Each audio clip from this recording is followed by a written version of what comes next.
The Wild Robot Escapes, Chapter 25 to 30, continued.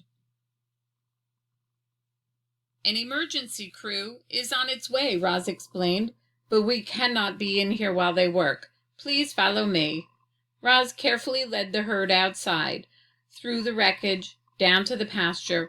Some of the fences were missing, and the herding machine was broken, but the cows promised not to wander off, and they began grazing by the wind-blown grass. 3 massive trucks rumbled up the driveway.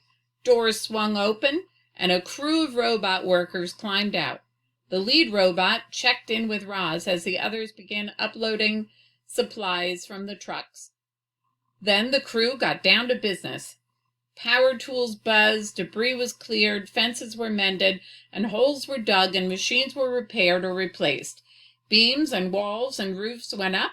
Equipment and pipes and wires were installed. Clearly, these robots were designed to work as a team. The Sharifs wandered out back and stood with Roz. They watched as their farm was rebuilt before their very eyes. Several crew members marched over to the house, fixed a hole in the roof, and replaced the shuttered windows.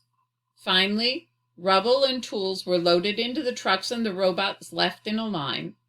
"Are you satisfied with our work?" said the crew leader. "I am satisfied," said Roz.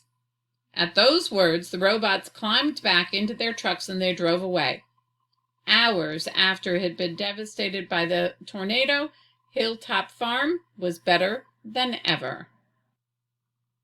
Chapter 30, The Gift. The children walked into the machine shed past rows of parked farm machines and found Roz turning up the milk truck.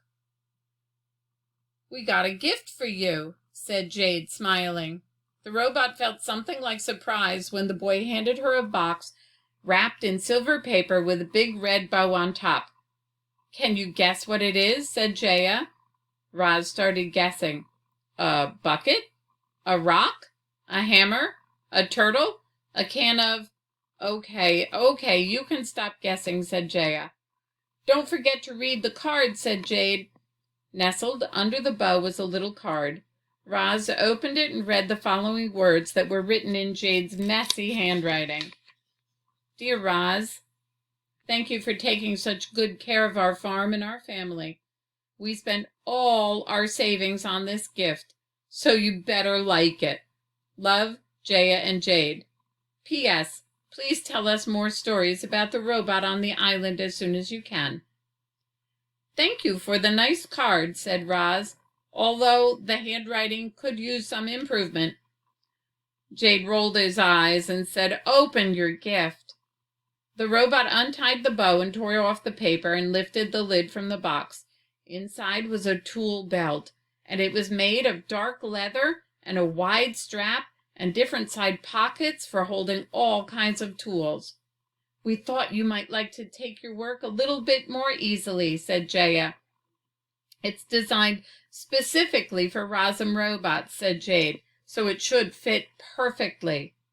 The children helped Roz put her new tool belt on.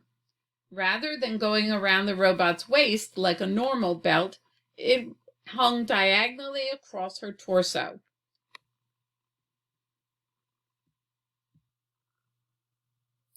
Jade looped it over Roz's left shoulder and down around her right hip. Jaya laced the strap through the buckle and tightened it until the tool belt was snug and secure across her chest. "Do you like it?" said Jaya. "I like it very much," said Roz. "Thank you for the lovely gift." The children smiled and hugged the robot. They really did seem to care about her. Roz wondered if they cared enough to help her escape from the farm. One of these days she would have to risk everything and tell them the truth.